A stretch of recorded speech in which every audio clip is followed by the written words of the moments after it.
Antes de começar, eu queria perguntar aqui, dentro dos auditórios, dos cursistas, assim, quem, além do setor, né, dos pedagogos aqui, tem alguém que trabalha em classe? Tem pessoas que está. Tem alguém que é educador no NAS, Núcleo de Assistência Saúde da Família, nas interfaces? Tá. Alguém que está trabalhando em algum tipo de outro equipamento sem ser escola? Tem, né? Os espaços alternativos formativos e tal, né? Eu estou falando isso porque eu sou antropólogo, né? Tipo, eu já falei, quer dizer, já me anunciaram como antropólogo. E o antropólogo tem um jeito muito peculiar de fazer conhecimento, né? A gente faz conhecimento desorganizando, né? O que a gente tem do padrão, pelo menos acadêmico.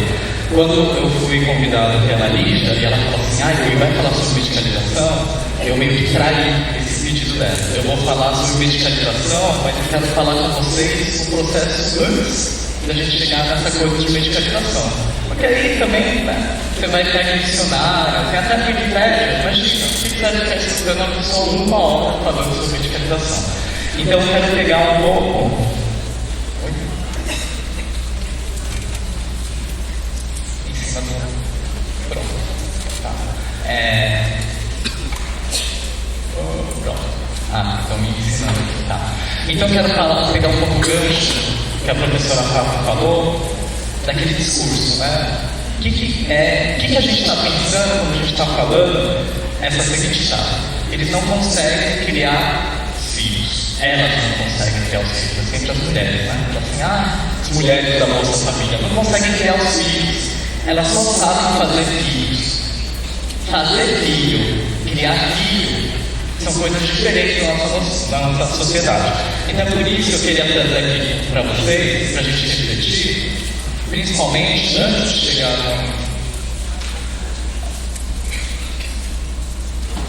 tem uma tecnologia que funciona, né? Pronto. Tá bom. Eu quero falar um pouco sobre o conceito de família. Família, principalmente, porque no tempo cotidiano, a gente sabe que contemporaneamente ela nunca vem sozinha. A família ela está como um ator que interpreta papéis. E ela tem sempre vários predicados. Então a gente tem a família boa, a gente tem a família desestruturada, a gente tem a família de mãe solteira e a gente tem a família ausente. É com isso em mente, né, que eu quero pensar para vocês como que é dentro de um leque de pressupostos ocidentais, culturais, históricos e sociais que a gente vai perpetuar uma rede de pensamento epistemológico, um modo de pensar e agir sobre a família e sobre os seus corpos. Esse corpo dócil da criança que fica na escola, da família que comparece ao serviço, né? Aquela família toda certinha que tem que conversar com os professores e traz bolo. É esse tipo de família que eu quero pensar com vocês. Eu estou falando isso porque a antropologia tem uma tradição muito longa de estudos sobre a família, que a gente fala que é o estudo dos parentescos. E ele surge principalmente inspirado nessas viagens, missões, né, dos missionários, dos cosmógrafos, que percorreram o mundo selvagem, buscando e coletando terras exóticas e povos exóticos. Então você vai ver que a teoria do parentesco e o que o mundo ocidental entende sobre família vai vir junto com o pensamento colonizador do Velho Ocidente. Então, a conquista de terras e almas que acontecia ao mesmo tempo, né? A gente sabe essa história, né? E isso vai ajudar a aumentar uma ideia, que ao mesmo tempo a gente tem um conceito de humanidade. Somos todos irmãos. Vai criar um corpo, que não era um conceito muito caro, né? As pessoas da Idade Média, a gente já pertence todas as raças de um único corpo, a partir daí a gente vai ter um único corpo, e a gente vai ter uma alma. Quis então que a imaginação da época, estou falando dessa época colonial da degradação, buscasse corpos e almas replicando o modelo que a gente tinha disponível da época, que era o modelo da Adão e Eva. É com isso, então, que vai surgir no mundo todo uma iconografia de vários Adãos e Evas pelo mundo. Então a gente vai em territórios de diversos lugares do mundo e vamos descobrir homens e mulheres casados com essa iconografia que a gente vai chamar a clássica que é presente no dia de hoje. Mas tinha mais outra coisa que começava a chamar a atenção. A gente percebia que nesses povos, sistemas de classificação de mão, do pai, do tia, da tia, da avó, mudava muito, era muito diferente do nosso que a gente usava. Para Santos, no mundo ocidental, muitas das populações não entendiam a paternidade biológica, né? Como sendo o esperma do pai que vai fecundar o óvulo da mãe, ou vice-versa, né? O óvulo sendo fecundado pelo esperma. Ou ainda, tinha uma coisa muito difícil que animava esses debates, inclusive os religiosos, falando assim: como será que eles conseguem sobreviver se eles casam entre os primos, ou se eles só ficam casados com irmãos? Voltando, né, que a professora Pablo já falou, como eles conseguiam, então, não degenerar facilmente? O espanto, entretanto, ocidental era seletivo. Se eles se lembrassem, eles iam lembrar que na nossa tradição ocidental, tentando lembrar o que quer falar sobre o ocidental na Bahia, a gente tem a teoria do nascimento virgem. E a gente teve essa teoria de que o esperma era um mini-homem que ia sendo gestado dentro do corpo da mulher até o parto. Esses são exemplos, então, que eu estou trazendo para demonstrar como o conceito de família vai articular o campo moral do pensamento ocidental. E é essa moralidade que vai sustentar nossas práticas científicas. Os estudos do parentesco, essa é uma das áreas da antropologia, vai articular nessa série a humanidade comum, que vai diversificar essa grande família chamada humanidade. Isso ajuda a gente a pensar que eu caso diferente de outros povos, de outras culturas. Então, é muito interessante pensar que os estudos parentescos vão estudar como diferentes culturas e sociedades criavam regras e ordem para se manter biológica e socialmente em pé. Eu quero falar, eu vou ficar citando várias vezes, o termo ordem, porque durante todo o século XIX e XX, a antropologia surgiu o mundo todo em busca de regra. Porque eles precisavam colocar uma regra para explicar por que irmão casa com irmão, primo com primo, etc. Então, quando eu estou falando estranhas composições, o discurso oficial está entendendo os grupos não europeus, sobretudo os que não seguiam aquele modelo prescrito pela Igreja Católica. Não estou falando de outros grupos internos da Europa que tinham outros modos de viver e de casar. Não estou falando nem dos judeus, dos cristãos novos, estou falando da Igreja Católica. O casamento, que é a instituição de criação da consanguinidade oficial do mundo ocidental, ele era celebrado pelas igrejas, que guardava esses relatos, isso é muito importante a gente entender, que vai mostrar como dentro de cada paróquia as pessoas deveriam casar. Esses relatos depois eram analisados pelos juristas da época, que vão falar como que deveria vir o sistema de propriedade, de direito à herança. É sobre isso que sempre a família está falando também. Mas esses grupos que eram ditos selvagens, a pesquisa não era fácil, né? A gente imaginar que eles não tinham, nas anedotas coloniais, não tinham lei, não tinham fé e não tinham rei. Como que você vai conseguir observar então essa instituição matrimonial? A coisa que os antropólogos foram fazer na época é levar diversas missões, como se fossem missões de padres, mas missões científicas, para coletar esses dados, né?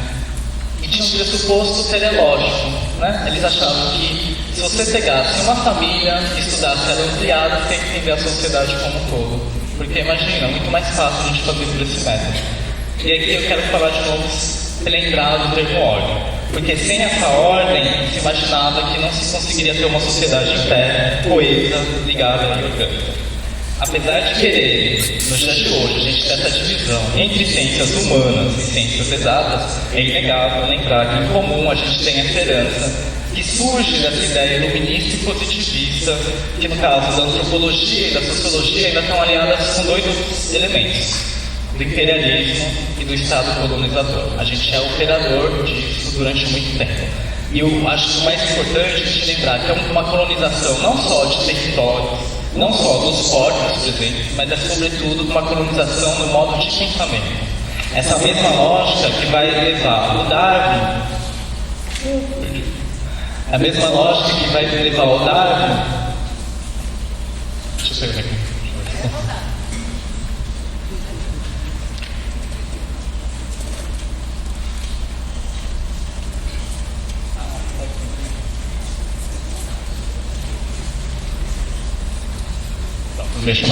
É a mesma lógica que vai fazer o Darwin entender a teoria da evolução das espécies e vai fazer com que os antropólogos vão escrever sobre a teoria da evolução do homem. Aliás, Darwin é uma figura super interessante porque ele casou com a prima dele. Então ele tem todos os textos justificando como o casamento entre a família com a prima não vai desqualificar a sua prole. Existia uma ideia de que estudando selvagens, a gente estava estudando nossos parentes primitivos, né? Com todas as raças e cores imagináveis. Né?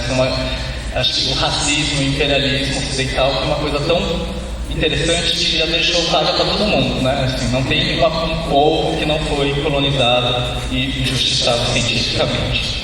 Mas essas críticas que eu estou falando, elas só vão surgir bem depois dos estudos pós-culturais, pós-coloniais.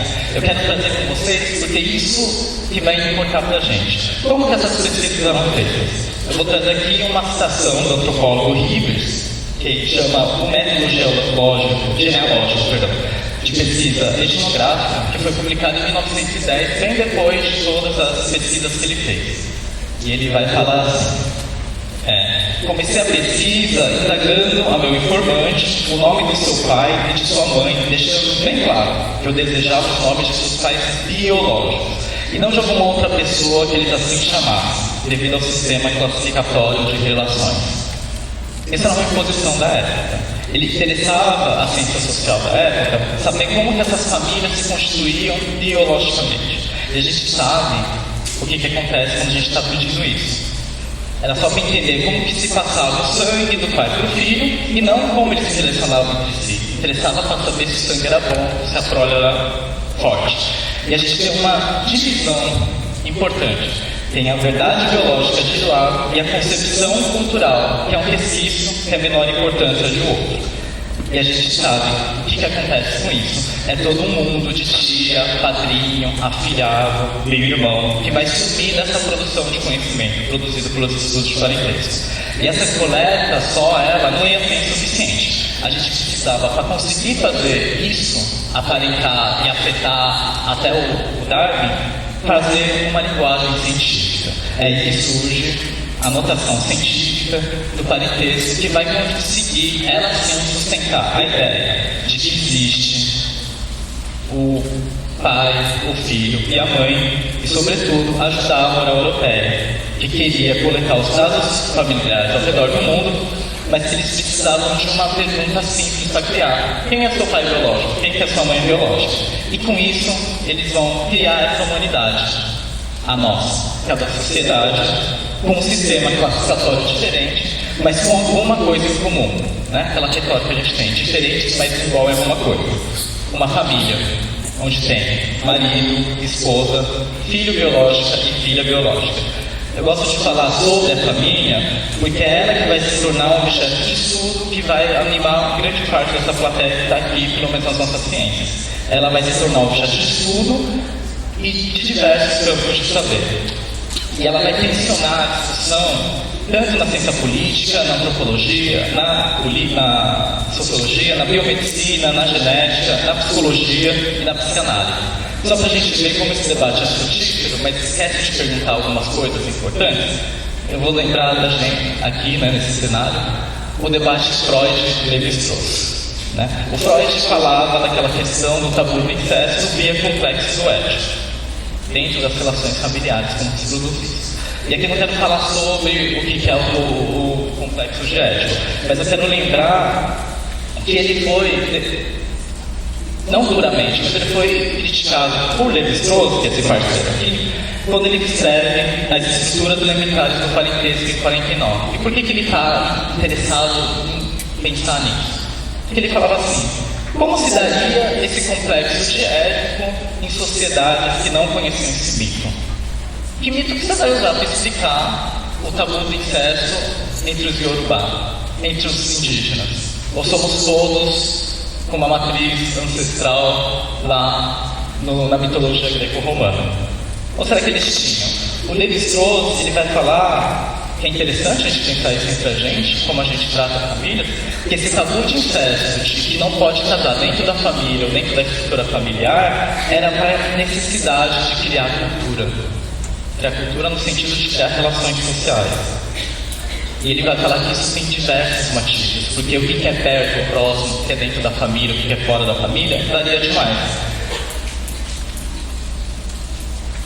Ele vai falar que existem o tabu do incesto, e isso que é uma coisa para a gente pensar, vai falar que é para que os grupos não casem entre si, dentro do seu círculo familiar, e para promover a troca de signos, né, de signos, tanto imagéticos quanto os signos da palavra, de mercadorias e de mulheres.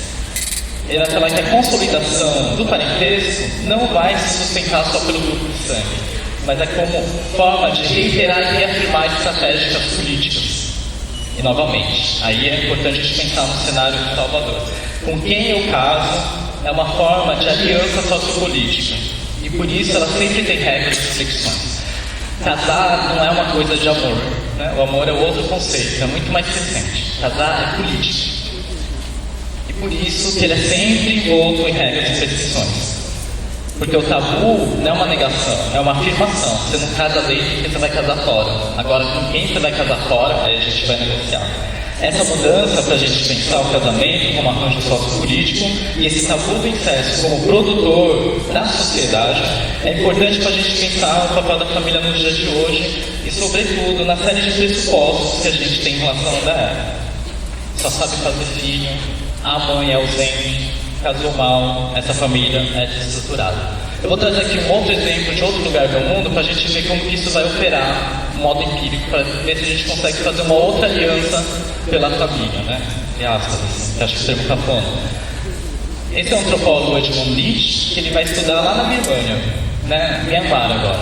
E lá tem várias populações tribais. E o que ele vai falar? Que o fato de uma mulher casar com um ou outro homem significa uma aliança com seus grupos políticos, inclusive o modo de ser e de se vestir. Não existe inerentemente nenhum desejo nessa mulher ou no grupo de casar com os outros, mas é um arranjo sociopolítico que se forma. Com esses paradigmas, né, então a gente vai começar a pensar que o casamento e a constituição da família, principalmente, eu quero trazer para vocês, são eventos sociopolíticos em que nada se assemelha àquela imagem bíblica do Adão e Eva. E aí, com Nietzsche, a gente pode pensar, inclusive, é a própria imagem do Adão e Eva, é a própria imagem da família, da propaganda de margarina, que é um projeto político que vai marcar quem está dentro e quem está fora da sociedade. E esse projeto político é dentro sempre de uma época. A gente não pode esquecer. A gente está construindo, a gente é construído pelo próprio projeto político.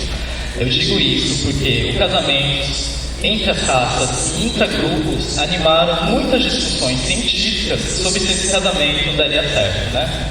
A época, o dar certo da concepção era simplesmente ter filhos e filhas boas, moral e fisicamente. A gente nunca perde uma deficiência genética, nunca desassocia, quer dizer, a deficiência genética de uma deficiência moral. É sempre os dois juntos. Não existe essa separação entre o que é biológico e o que é cultural. É uma construção muito recente, né? Afinal, a teoria da degeneração racial, a gente não pode esquecer, ela vai ocorrer dos filhos, e o campo de pesquisa era muito mais dos filhos oriundos de estupros de senhores de escravos e mulheres negras. Aqueles que eram considerados seres humanos de segunda qualidade. Os direitos humanos são para que tipos de humanos, né? Então a gente pode dizer que até a concepção de humano muda muito durante o tempo. Então o casamento, a família, em seu discurso oficial, sempre vai estar carregado de uma moralidade de uma época. E como toda moralidade, ela vai definir o que é bom e o mal, o que é certo e errado. E com isso, ele vai definir, isso é muito importante, quem está dentro do padrão social. É nesse ponto importante, então, que a gente precisa começar a refinar o nosso entendimento sobre a categoria família na ciência. Né? Quando a gente está enunciando pelo direito da família, a família é um termo científico que foi construído por todos nós, né? Antropólogos, psicólogos, assistentes sociais, professores. Como comentei em cima, então, ele vai surgir nesse contexto, onde tinha interesse de fazer tanto a pesquisa sobre como se formam as famílias biológicas e como se formam as populações culturais dentro dessa visão religiosa. E como vão viver, então, todas essas famílias do mundo que estão sob a égide, que antes eram da religião, da igreja, todos filhos de Deus, agora eram todos que a gente dividia uma humanidade em comum. Pós-Darwin, né? Se o que uniam os homens não era a alma para ser salva pela igreja, pelas missões, era uma biologia e uma ancestralidade biológica comum. Por isso, a linha de evolução do homem. Com esse cenário, e pensando nos pressupostos, né, da ciência antropológica, que começa a ser a ciência da antropologia da ciência, né? A gente começa a repensar, inclusive, essa própria antropologia. Como a gente vai pensar, então, esses estudos que eu mostrei, os diagramas, o que eu falei, fulano casa com ciclano, agora, nos dias de hoje, quando a gente tem testes de DNA sendo apresentados no programa do Ratinho, quando a gente tem inseminação artificial de pais ausentes, quando a gente tem engenharia genética e tem espermatozoides sem carga genética, né? Como que a gente vai pensar isso? A teoria ou o discurso oficial do parentesco ocidental carrega muitos elementos dessa teoria biológica, das combinações fortes, morais, como no processo de eugenia. A gente fala, né? A mãe, isso tem vários textos, qualquer professor sabe. Mãe bonita e feliz, e pai trabalhador e asseado, dá filhos bondosos e inteligentes. Né? Os casamentos que dão certo e que criam filhos sem problemas genéticos, é isso que a gente precisa. Né? Porque aí que acontece, a gente sabe como que é. Quando eu falar, a gente dá uma recalchutada. A mãe é feia, faz plástica, o filho é burro, mas é limpinho. A gente tem todas essas variações no nosso mundo ocidental. Aqui é importante novamente reiterar como o campo da moral vai se fundir ao campo da ciência. É como exemplo, basta lembrar. Eu estou falando de novo. Aí o que a gente tem aqui? Eu falei sobre como essa ciência está dentro desse projeto ocidental, religioso e político. Aí vai vir a Gayle Rubin, que é uma antropóloga dos Estados Unidos, e ela vai analisar um pressuposto. Eu falei para vocês, né? Casamento não é biológico, casamento é político. Mas ela vai falar assim, que o tabu do incesto, essa coisa de não poder casar dentro do nosso grupo, ele tem outro tabu. Ele tem um tabu da homossexualidade. No texto clássico, 65, que chama O Tráfico de Mulheres, Notas sobre a Economia Política do Sexo, que é um texto basilar do movimento feminista, a Rubin vai explicar que a teoria do parentesco vai pressupor o casamento entre homens e mulheres heterossexuais. Porque o parentesco não consegue, naqueles desenhos que eu falei, captar isso, né? Como que eu vou falar de homem que casa com homem? Não sei, não vai ter. Porque, principalmente, quem estava interessado nessa época, pensando nessa eugenia, nessa engenharia social, era a prole. A gente queria saber se o filho ia ser bom, moral e biologicamente. E o que acontece? Os relatos de casamentos homossexuais eram tratados como uma exceção. Não é aquele desviante, aquele caso, é um ruído social na ordem normal dessas populações. E esse tabu ocultava esse tabu da homossexualidade, né? Do que era proibido casar com as pessoas do mesmo sexo. É nesse texto também que a Gayle Rubin vai fazer a primeira aparição, pelo menos no sistema bibliográfico ocidental. Vai falar sobre o sistema sexo-gênero, da onde que surgem essas discussões de gênero. Para lembrar que as atitudes sociais não são determinadas pelo órgão genital. E é isso que a gente deve estudar. Não tem que estudar se são iguais, a gente tem que estudar como que elas são e como que eles operam no mundo todo. O pressuposto dos parentescos de que as mulheres sejam submissas e dóceis em todas as culturas do mundo, que é isso, porque elas estão cada para fora, elas são trocadas como objeto, era o projeto do patriarcado ocidental. Em sua ciência, fez questão de obliterar a mulher da sua reflexão. Para ela, né, eu acho que várias pessoas depois começaram a seguir o pensamento dela, somente homens conseguiriam pensar que passar do estado da selvageria para o estado da cultura significava que as mulheres tinham que ser submissas e tinham que ser trocadas e que tinham que ter filhos fortes. Só um homem quer conseguir. Ou seja, de novo, as mulheres estão excluídas, assim como foram os negros, assim como foram os mestiços, assim como foram tantos outros na história ocidental. E eu também coloco esse texto, então, pelo menos para mim, uma crítica muito importante. O olhar e o viver é moldado pelo seu tempo, inclusive a dos cientistas. Os cientistas não estão descolados do nosso mundo. Eles estão no nosso mundo e eles olham o mundo com os nossos mesmos óculos, só que às vezes com umas ferramentas diferentes. E o que ela vai falar é que durante muito tempo ele foi machista. Ela acusa que o olhar que analisa as famílias, as formas de parentesco, foram sempre moldados pelo sistema do patriarcado, onde as mulheres são excluídas do sistema produtivo, na reprodução de trabalho, ou são simplesmente elementos de troca. É com essa discussão que esse fundo pressuposto essencial, de novo, dentro da antropologia da ciência. Eu mostrei como isso navegou o mundo inteiro, né? Um fato, para se tornar científico, ele vai precisar de um enorme esforço para que todas as variáveis sociais sejam refutadas ou acobertadas. Há coisas aqui que não podem ser perguntadas. E os homossexuais? Não entram. Né? E as pessoas que estão solteiras? Não entram. Variáveis sociais, desde o lugar da mulher nos estudos do parentesco até o pressuposto cristão biológico dessas teorias. Esses pressupostos conseguem se comunicar pelo mundo com aqueles diagramas que eu mostrei do parentesco e as notações científicas, né, que eu também mostrei, que aí tem toda outra indicação, que a gente usa letras, desenhos, é incrível. Bruno Latour, que é um antropólogo da ciência, vai ter um termo muito caro para a gente entender o que inclusive é o processo da medicalização. Ele vai falar assim, que toda ciência, para ser esotérica, para ser universal, ela tem que ter um ponto esotérico. Porque você é dado, você não vai questionar. Claro que é, porque é. Ou como a professora Fá está falando, tem esse termo da ideologia, daquele que não comunica, que fica em branco e você acha, ok, eu comprei. Em termos extremos, então, eu vou afirmar aqui, né, para a gente entrar no campo da medicalização, que uma teoria, seja das ciências sociais, das biológicas, da exata, ela precisa de suporte social para se tornar científica. Não existe ciência fora da sociedade. Não existe a prática científica fora da prática social, seja de pontos, de congressos, dessa afetação que a gente está tentando fazer para as pessoas acreditarem que estão sendo imbuídas de conhecimento científico. A gente pode pensar isso de outra forma, e agora entrando um pouco mais em entendimento sobre a medicalização. Com a Revolução Francesa e a universalização da igualdade entre os homens, vai surgir essa questão de fundo. Se todo mundo é igual, qual vai ser o discurso oficial face às diferenças? Um pouco que eu só estou replicando tudo que a Pato falou, mas tudo bem. A resposta na qual todo mundo aqui nessa sala está envolto é na criação desse corpo da qual eu pertenço, qual todos pertencem. Técnico, científico e político que está incumbido de classificar, coletar e, sobretudo, hierarquizar o intangível, explicando a diferença, ora com características coletivas, ora características espirituais. E a gente vai adicionando, de novo, camadas desse corpo individual, biológico, que surge ou ressurge do Renascimento.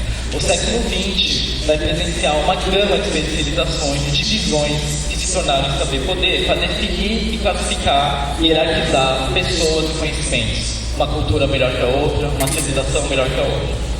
Ora positiva, ora negativa, essa cultura que foi estudada pelos antropólogos, a subjetividade estudada pelos psicólogos, os humores estudados por médicos, eles só vão confirmar uma característica, é um não dito e é um não observado que vai marcar a diferença entre os seres humanos nos dias de hoje.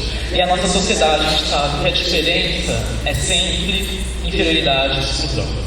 Nos dias de hoje, após esse descrédito, como a professora Fábio já falou, das teorias que vão associar moral e a raça agora se tornar um termo político dos grupos que antes eram excluídos, como os negros e os indígenas, a gente não pode mais fazer ciência utilizando o termo raça biológico para explicar questões sociais, ou questões morais. Mas ainda há, então, que responder essa pergunta: o que causa essa diferença? Eu apresentei a minha tese, que é a provocação geradora. É a família, que é ela que é uma categoria cara aos projetos morais de uma época que vai mudando ao longo do tempo e que foi entrando no discurso oficial do Estado com a ajuda da ciência produzida por todos nós, por uns antropólogos, sociólogos, historiadores, falando: olha como era a família diferente, olha como que ela pode ser. Das famílias diferenciadas descritas pelos antropólogos, das subjetividades intrafamiliares relatadas pelos psicólogos, do corpo técnico, da vara da família, das explicações médico-biológicas, genéticas que são apresentadas em programas da manhã no Brasil.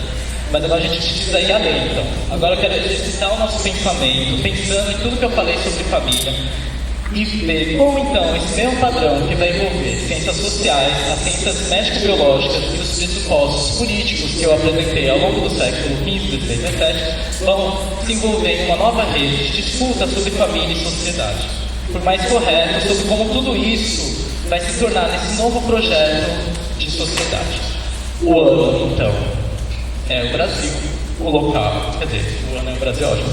O local é o Brasil, o ano é 2015, e o governo da Dilma Rousseff foi reeleito e instituiu como tema do seu governo a pátria educadora. Acho que todos lembram aqui, né? As dúvidas que pairavam sobre qual tipo de pátria educadora se esperava foram explicitadas no documento preliminar do dia 22 de abril. A pátria educadora, a qualificação do ensino básico como obra de construção nacional. Eu vou passar só 3 textos, só uma parte aqui, que vai falar das capacitações pré-cognitivas. Aí todo mundo treme. Né? Ela fala assim, isso é um texto oficial, tá? Grande parte da massa de alunos pobres no país enfrenta obstáculos que podem parecer intransponíveis em subir a escala das capacidades analíticas. São as inibições, às vezes chamadas socioemocionais, que barram o caminho. Num meio social organizado e livre dos sistemas da opressão e da desigualdade, lugar para aprender disciplina é em casa. A escola apenas completa o que a família começou. Quando a família não consegue desempenhar esse papel, porém, a escola tende a assumir parte das tarefas da família. E a situação que se multiplica em grande escala no Brasil, nas periferias e nos bairros pobres dessas nossas cidades, mas as metades das famílias costumam ser conduzidas por mãe sozinha, casada ou solteira. Agora é o grande final. Revezam-se homens como companheiros estáveis. Essa mãe, pobre, geralmente negra ou mestiça, luta para zelar pelos filhos e para manter ao mesmo tempo emprego ou amizade. 2020. Eu trago esse texto e esse trecho não com objetivo de denúncia ou crítica, mas para colocar como tensionador e problematizador da atual aliança entre a ciência, o Estado e a família, o nosso atual projeto político. Mesmo após anos de estudos e críticas, né, como a professora Pata apontou, da teoria da degenerescência, da crítica à teoria da carência social, o texto ainda expressa o que muito se ouve em sala de aula. Aliás, o olhar tanto de muitos professores, professoras, coordenadoras e coordenadores e da sociedade. Em geral, recai sempre nesse ponto. Falta família nos alunos da escola. E que ora é explicada por questões objetivas, né? O pai foi assassinado, a mãe trabalha fora, ou por vezes características subjetivas ou não observáveis. Por isso aposta nessa questão socioemocional. Há a delegação de responsabilidade da família para a escola, dizem as professoras em reuniões. Há mães muito empolgadas, vai dizer a coordenação. Desacato de servidor público é crime. Está escrito logo na entrada, em letras garrafais do papel cartolina ao lado da secretaria da escola. O pai é esforçado, mas a mãe sumiu por conta de drogas, diz um professor. É a escola, então, novamente, que vai se tornar um laboratório, assim como no século XIX, onde teorias sobre biologia, família e a moral vão se fundir com áreas de pesquisa científica. E é isso que a gente precisa entender. Nada que acontece na escola é inocente, é um grande laboratório humano. Só que ela é uma escola que não está só no formato escola, né? Ela se expande. Agora a cena eu quero passar para esse laboratório de voz na cidade de Minas Gerais. A faculdade de lá, que em parceria com o governo local, isso sempre existe muito, né? Formação, teoria, capacitação, universidade, extensão. Pois bem, essa faculdade vai fazer extensão em parceria com o governo local, que era para priorizar o atendimento fonoaudiológico, dos professores de educação básica, assim como a UFBA está fazendo aqui. E eram professores que apresentavam queixas de voz fraca, rouquidão e, sobretudo, o termo lá era disponível. Eu fui contratado para auxiliar na condução da pesquisa qualitativa e observava aquela cena lá com olhar tanto quanto, né, exótico, porque eu não era do bem. Os professores, após o atendimento ambulatorial, eles foram todos com a sala de reunião, fazer uma atividade, e ficavam tomando café, suco, biscoito, e ficavam ao redor da mesa conversando. A novela, as obras diárias, o clima, as piadas, os professores riam, comentavam e falavam em voz alta. Mas quando começávamos a falar sobre a escola, aí o cenário mudava totalmente. A voz tremia, era que nem eu no começo, treme, né? Tem medo, falha. Uma professora com o rosto vermelho, ela dizia: meus alunos são terríveis. Outro falava: minha voz some quando eu entro em sala de aula. Os relatos circulavam em passo fúnebre, e cada um que falava eu notava os músculos do pescoço definidos e as veias saltadas, sabe? De ódio. Incrível observar. Nesse momento, a gente precisa afirmar e lembrar: a escola, mesmo quando imaginada, era o local de sofrimento. Sobretudo, era o local onde a fala não existe. O professor pede a volta. Isso é muito simbólico, né? Os professores que estavam doentes na escola, ou pior, eles adoeciam só de imaginar a sua própria pessoa dentro dela. A professora dizia, com voz trêmula, que contava os semestres para se aposentar, que passava metade do ano ensinando os meninos que mal pegavam no lápis a preencher a portinha Brasil, que se decepcionou com a vida do magistério, mas que achava ainda que era sua missão de vida. Aí o pesquisador, sempre inocente, vai perguntar: professora, qual a estratégia que a senhora usa para evitar a fadiga vocal? Eles falar perguntando em tempo de negócio e eu aqui interessado em fadiga vocal. E a resposta foi: meu filho, é assim. Naquele dia, aquela turma, que eu sei que os alunos são terríveis e que eu vou perder a voz de nervosa, eu pego um café. Cadê o café? Pego um café e coloco umas gotinhas de Rivotril. Aí eu vou lá. Fico calma. Minha voz fica limpa, senão eu vou ficar louca.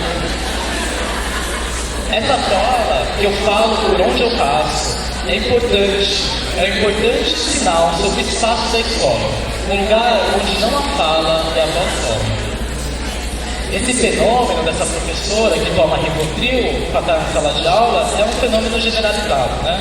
As pesquisas indicam, os professores comprovam quem está careta em sala de aula, ou está afastado. Né? Quem não está careta em sala de aula está afastado, está inserido em função administrativa. O país, esse é um dado importante, o Brasil é o país onde o Rivotril vende mais que Buscopan composto. A gente está falando de um país que passou de 750 mil caixas do clonazepam, que é o princípio ativo do Rivotril, para mais de 4 milhões em 2013. E eu sei que muitas das pessoas que estão vindo aqui estão meio rindo de nervoso, falando assim: eu estou ajudando essa estatística. E é para tentar um pouco, agora a gente vai começar a pensar na medicalização, que é para entender um pouco esse cenário onde essas cólicas de alma ocorrem mais do que as cólicas do trato urinário, né? Onde as pessoas têm mais problemas de alma do que cólica menstrual. E a gente precisa entender então o que representa esse projeto sociopolítico. Por isso eu quero voltar ao ano de 1990, nos Estados Unidos. Então, como eu disse acima, com a queda das explicações científicas racistas para explicar os excluídos, com a queda dessa imagem de que o casamento interracial fosse ruim, a gente foi preciso fazer um novo arsenal científico, que novamente vai aliar a biologia à família moral. Foi Bush, em 90, que vai anunciar a década do cérebro. E é a partir daí, então, que a gente vai começar a naturalizar a exclusão social por algo no cérebro. Afinal, então, como a gente pode explicar que anos após anos de democracia e capitalismo, ainda perpetuação de grupos excluídos, de pessoas inadaptadas, a ocorrência de levantes, de resistências e de lutas. Com a sessão dessa guerra do cérebro, então, o investimento pesado vai ser voltado para o cérebro da Metz-Parras. E como todo conhecimento científico, ele vem com um projeto político muito sério. Produzir novas justificativas para a diversidade humana, que agora não é mais facial, mas é cerebral e neural. Com esse projeto, então, vai surgir todo esse campo de conhecimento que a gente vive em volta. Neurociências, neuropsicologia, neuropedagogia. Durante 10 anos foram criados programas de pesquisa nos Estados Unidos, em diversos lugares do mundo, inclusive no Brasil, para falar da importância de se compreender o cérebro, para se compreender a vida social humana, misturando elementos de sociologia, psicologia, neurologia, biologia. Essa neurociência se transforma em 2 queridinhos da universidade. Ele é interdisciplinar e ele é científico. Com aparatos imagéticos, com testes de proteína, com ratinhos sendo cortados. Junto a ele vem outro importante fator também, né? Nada vem tão solto assim. Se a gente tinha a igreja católica, agora a gente tem a indústria farmacêutica. Foi quase como um casamento perfeito, né?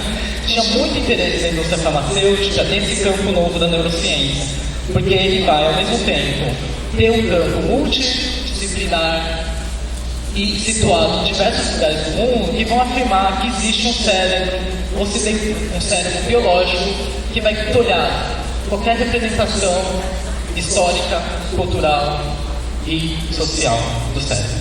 E foi assim então que a gente vai ver a máquina do DSM sendo ativada. O DSM, que antes era repleto de termos de psicanálise, começa então a adotar os transtornos e os distúrbios para explicar os problemas da alma. Então o DSM-3 de 68, que tinha 182 doenças, e o DSM-4, que tinha 297 doenças. Mas isso não vem à toa, isso vem junto com uma outra questão que é da mesma época. Houve nos Estados Unidos a quebra da proibição da propaganda direta para o consumidor. Esse é o Landa Levin e ele tem esse projeto, não é um projeto, mas ele participa dessa campanha. It's your identity, own it. É tipo assim, é seu TDAH, tome posse dele, né? Então um pouco essa coisa assim, afirmar a sua bioidentidade. Com essa mudança, então, as indústrias farmacêuticas vão passar a associar o corpo de pesquisa e desenvolvimento ao de marketing. E na concepção deles, a propaganda vai ser muito mais importante do que a pesquisa e desenvolvimento. Ao colocar no mesmo orçamento de marketing o de pesquisa e desenvolvimento, a indústria farmacêutica vai financiar desde pesquisas básicas com ratinhos, os painéis de conferências, né, para falar a importância de certos usos das prescrições, e até mesmo financiar marqueteiros que vão, junto com cientistas, pesquisar novas substâncias para novas doenças. Né? E aí, novas, estou falando de criar, na verdade. Mas o que isso nos diz? Para além do poder da indústria farmacêutica, esse dado vai mostrar o esforço realizado por diversos grupos para garantir a ordem. Mesmo que essa ordem precise de uma reforma, que a gente não precisa falar sobre raça, a gente fala de cérebro. Nisso não há o que culpar somente a indústria farmacêutica, né? Basta lembrar que a psiquiatria, como toda a ciência, durante uma época, esteve muito ligada na manutenção dessa ordem, ao contrário do que seria a drapetomania, o distúrbio catalogado em 1851, que vai dizer que os negros africanos gostavam de fugir porque estavam em cativeiro. Aí vocês vão até me dizer, imagina, Rui, esse tipo de diagnóstico não existe, agora a gente tem um rigor científico, a gente tem pessoas como você que estão criticando. Mas isso não é verdade, porque não existem mais mulheres histéricas, a gente tem as mulheres com disforia pré-menstrual. Não existem mais vagabundos e vândalos, a gente tem as pessoas com o transtorno opositor dominante. A ordem, como eu disse acima, é muito importante para a gente entender esse projeto de sociedade. Mas então que ordem vai ser essa? É impossível a gente imaginar que toda uma revolução desse modo de viver possa ter sido apenas comandada por um grupo industrial ou em um grupo de pesquisa, que pode ser culpa dos cientistas e da indústria farmacêutica. Aqui é importante lembrar de outro ator, outro elemento que aparece durante a década de 90, a reforma neoliberal, que vai ter esse jargão incrível da Margaret Thatcher. Não existe essa coisa chamada sociedade. Com isso, ela vai remeter a um ponto interessante. Quando a gente vai construir a sociedade, tudo que a gente pensa, só vai sobrar o que do outro lado? O indivíduo. E é no formato indivíduo para a gente pensar. Não só o indivíduo como pessoa, não só o indivíduo, o aluno, indivíduo, mas às vezes no formato indivíduo, a família individualizada, fora das suas redes de relação. Nessa lógica, a explicação fica simples, porque sempre vai ter a culpa. A culpa é do cérebro do aluno, a culpa é da família do aluno, a culpa é da escola onde o aluno estuda.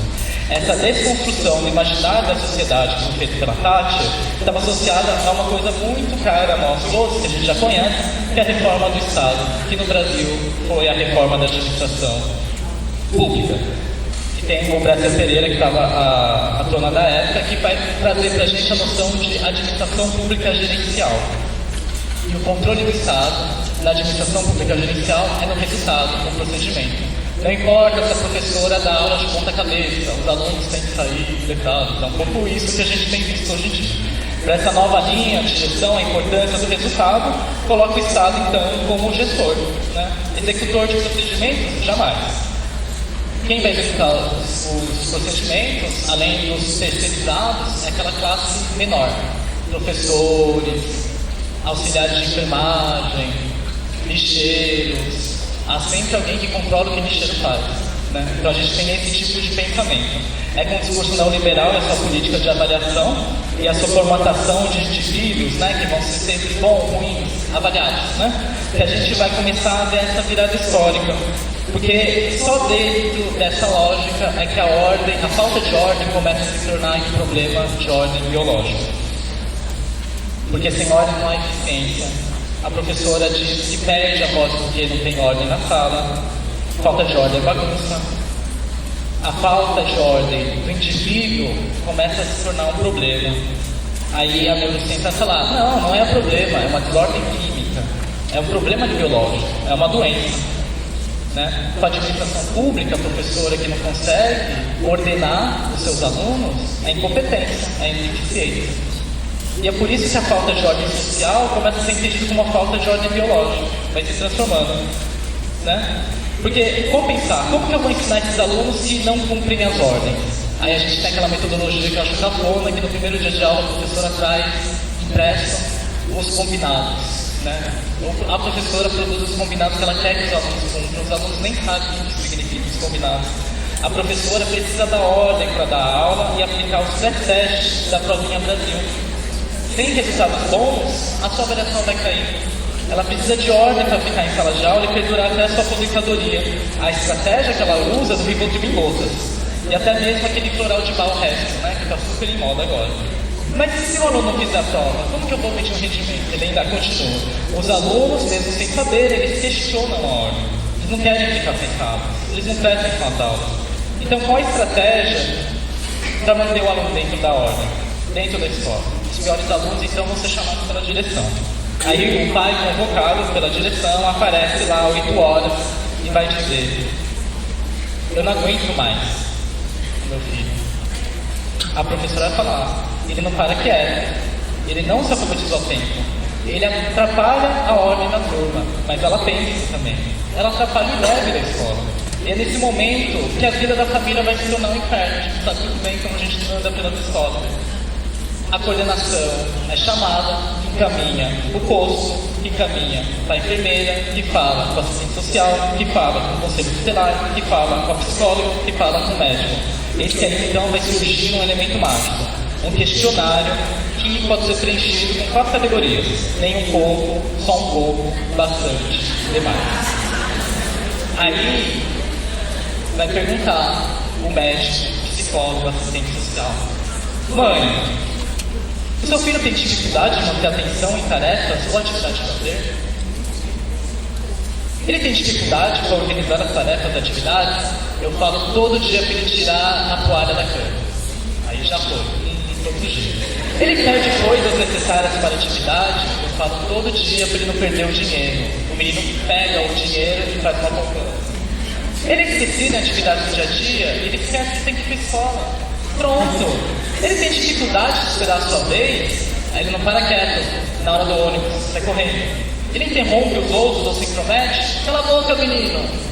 Vai pensando. Com 6 sintomas marcados, cada série de colunas, o diagnóstico é feito. Mãe, seu filho não é problemático. Ele é doente. O caso dele é transtorno de déficit de atenção e hiperatividade. A psicóloga, muito legal, duvida. Ele fala assim: olha, não é hiperatividade não, é ausência, configuração familiar não é legal. Tadinho, fica sozinho o dia todo em casa. A coordenadora pedagógica, que está no bairro há muito tempo, vai falar: olha, isso aí é genético. A mãe fumava maconha, o pai cheirava cocaína, é coisa do cérebro. E é esse campo que eu estou mostrando para vocês, de atenção excessiva em torno dessa criança, que a gente vai chamar de medicalização. Então, medicalização é esse processo longo. Medicalização é esse processo longo, como exposto acima, quando essas questões todas vão se tornando uma coisa do indivíduo. Ele pode ser longo e repleto de maus entendidos, mas ele se torna sofrido para todos. Ninguém está feliz para tentar equacionar a questão do garoto. E mais, a medicalização não somente torna todas as questões fatoriais como sendo multifatoriais, como sendo um indivíduo, mas ele também cria o indivíduo, esse indivíduo doente. O médico vai querer prescrever Ritalina, que é tarja preta, é tipo uma cocaína, inclusive várias pessoas no Carnaval de Salvador usam para ficar acordado e seguir veste. A psicóloga quer que ele seja acompanhado por psicoterapia ou sessão de grupo de família. Aliás, sessão de grupo de família. A coordenadora não, ela acha que o problema é mais dela e acha que tem que fazer essa tomografia computadorizada para ver se tem alguma coisa, um buraquinho, tá? A medicalização, ela não é algo específica de médicos ou de medicamentos. A gente tem vários termos para a gente pensar. A gente tem o termo medicar, que é o ato de aplicar a medicação. A gente tem a medicamentalização ou farmaceuticalização, que é aquele que todo mundo tem uma dor em casa, né, que está quase morrendo de falência renal, de tanto o omeprazol que tem tomado, né? Aí rebate com uma tarja preta porque está em processo de demência, né? E a gente tem a medicalização. Eles são diferentes. Mas por que é diferente? Porque medicalização é o processo mais abrangente, falando sobre modo de vida. A coordenadora vai tomar um coral de barra para tornar o seu dia mais produtivo. Eu preciso entregar as notas da Bolsa Família. A professora usa o Rivotril em gotas para pulsar o nervo e a voz, e assim pensar que vai continuar um tempo tendo uma aposentadoria melhor. O médico toma Miodan para ele conseguir regular o sono entre plantões, quando ele vira, que é um forte relaxante muscular. E vai colocar na criança e na biologia familiar um problema que precisa de solução. Há que se achar um culpado. E a medicalização é como esse óculos, que faz ver algo que não foi observado. Uma doença, um rótulo da pessoa, da família ou da comunidade. A gente tem as comunidades adoecentes também, normalmente de negros, pessoas que bebem, é tudo sempre muito negativo, né? Esse óculos que foi moldado por uma certa ciência formada por gama de atores políticos, morais, históricos, mas que querem perpetuar essa exclusão desses indivíduos medicalizados. É a face da medicalização, eu acho ainda mais perversa. Porque ela vai manter essa exclusão dessas diferenças e vai dizer, agora você é um de nós. Você é um ser humano, com a mesma humanidade que eu tenho. Você é um indivíduo igual. A gente tem um aluno TDAH na sala, sabe? Mas ele não dá trabalho não, toma um remedinho. É isso que a gente ouve muito na escola. Para a gente pensar isso no passado não tão distante, a gente pode lembrar os homossexuais, né? Que até 1990 eram considerados pederastas, homossexualistas. Né? No caso da criança com queixas escolares, assim como com os homossexuais, que apesar do casamento civil ser aprovado, sempre o pessoal fala assim, ou falta uma vagina ou falta um pênis. A gente não consegue olhar com outros olhos. No caso da criança também falta. Falta o médico, para a criança também com as queixas escolares, sempre está faltando alguma coisa nessa mesma lógica. Para o médico, ele vai falar que falta dopamina na regulação das terminações neurais. A psicóloga fala que falta a presença da família, ou algo que possa completar. Ah, não tem um centro cultural, a moça é como uma mãe, né? Mesmo que seja uma sala de apoio, não tem nem isso, assim, como a tia mais legal. A coordenadora pedagógica vai falar que faltou desenvolvimento cerebral correto, e que isso é um problema do aluno. E a gente consegue ver como cada um continua nesse enunciamento de que falta alguma coisa, eles estão exigindo uma ordem normal. Isso faz perpetuar essa máquina liberal, porque afinal, essa avaliação do aluno, da professora, da escola, da regional de ensino, da regional de ensino e da prefeitura não vão ser prejudicadas se essa ausência do menino se tornar uma coisa produtiva. Falta pontuação na prova porque ele tem TDAH. E no relatório da Provinha Brasil vai estar também assim, alguma coisa escrita. Dispensado da Provinha Brasil tem TDAH, dispensado da Provinha Brasil porque foi fazer tratamento porque tem TDAH. Mas aí o médico, muito humanizado, depois de eu falar várias vezes com ele vai lá e fala assim, vamos continuar o medicamento? Aí ele coloca lá uma coisa encaminhada para o centro de escola. Solicito que o aluno seja matriculado na natação 3 vezes por semana para amenizar os sintomas de TDAH. Olha que maravilha. Então a gente deixa de fazer uma medicalização que é medicamentosa e a medicalização social. Porque aí o menino que falta um dia na natação vai ter crise de abstinência da natação e vai piorar o TDAH dele. A gente utiliza essa lógica.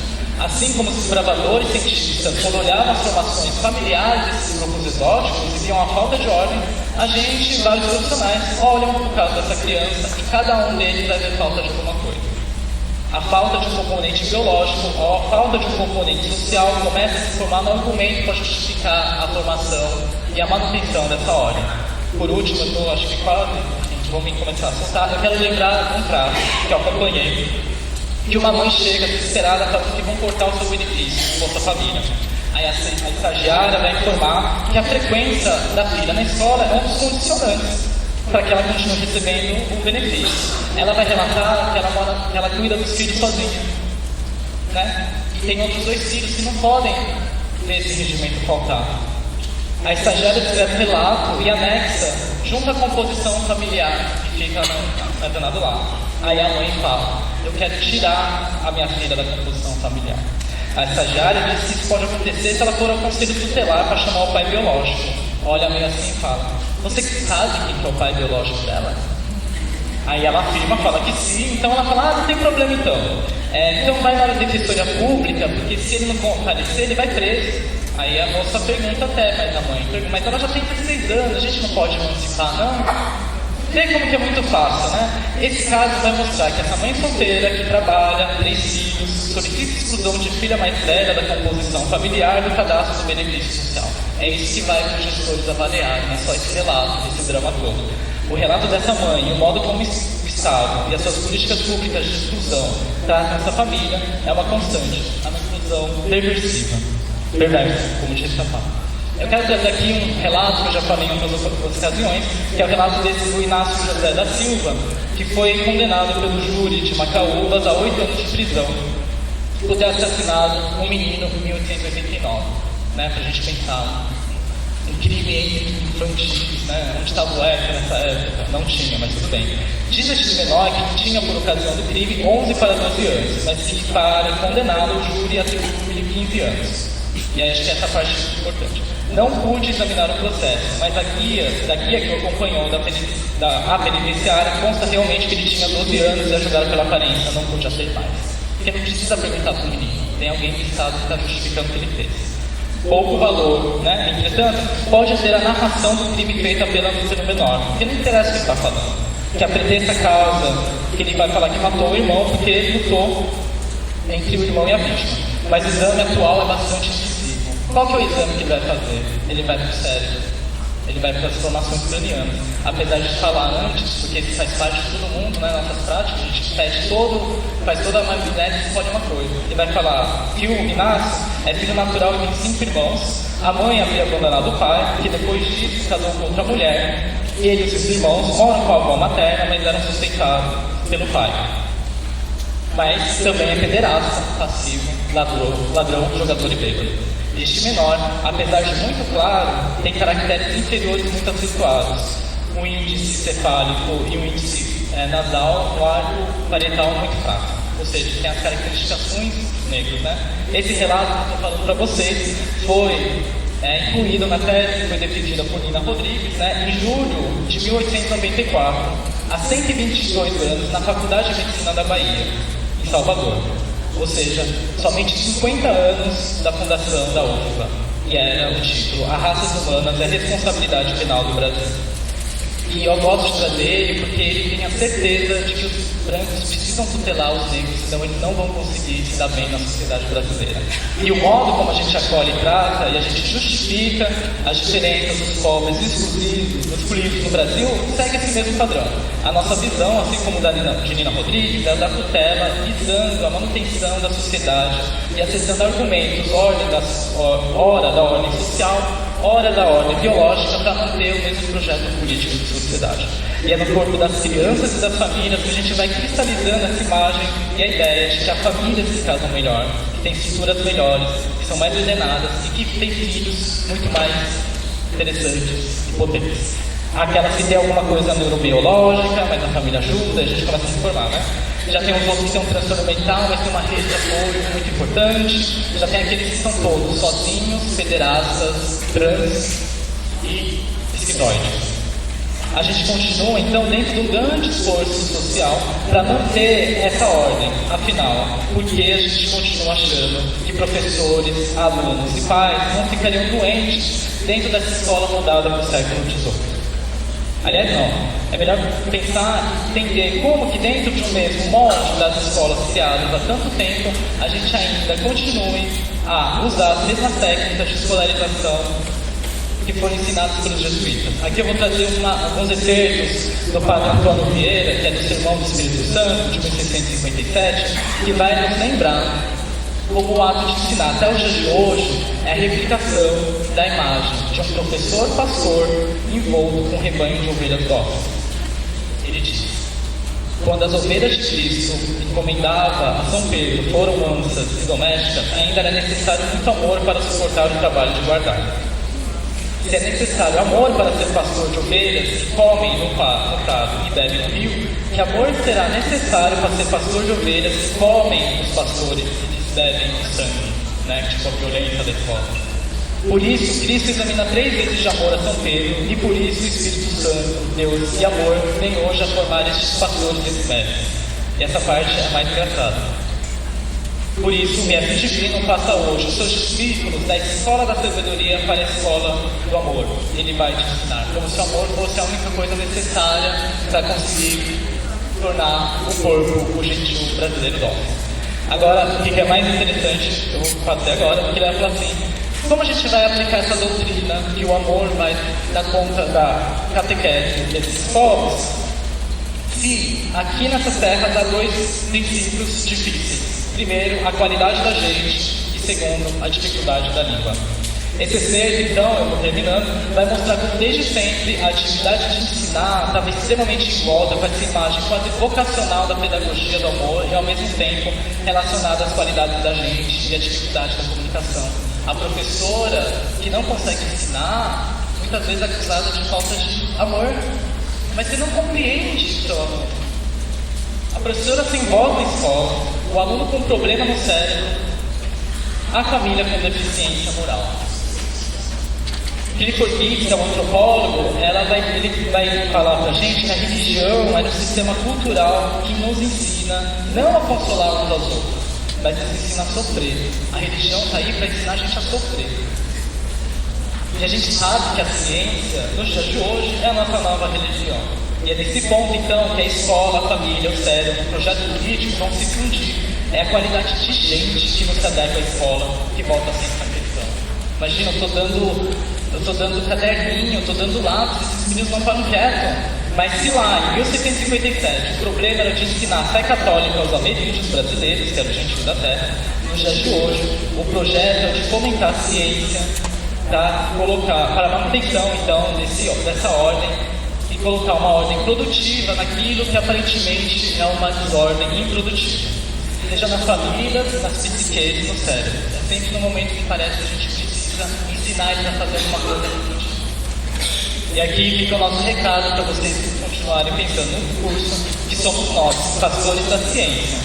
Resta saber, nos dias de hoje, quem somos aqueles que estão dentro dessa tríade na catequese, desse modelo da sociedade neoliberal. Obrigado.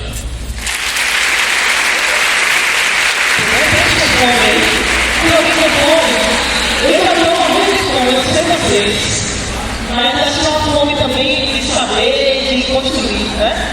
Então, pensando nessa fome nossa momentânea, né, na hora do almoço, mas também na fome de muita gente que passa fome diariamente, a gente vai fechar essa manhã com um poema de solidariedade, tem gente com fome.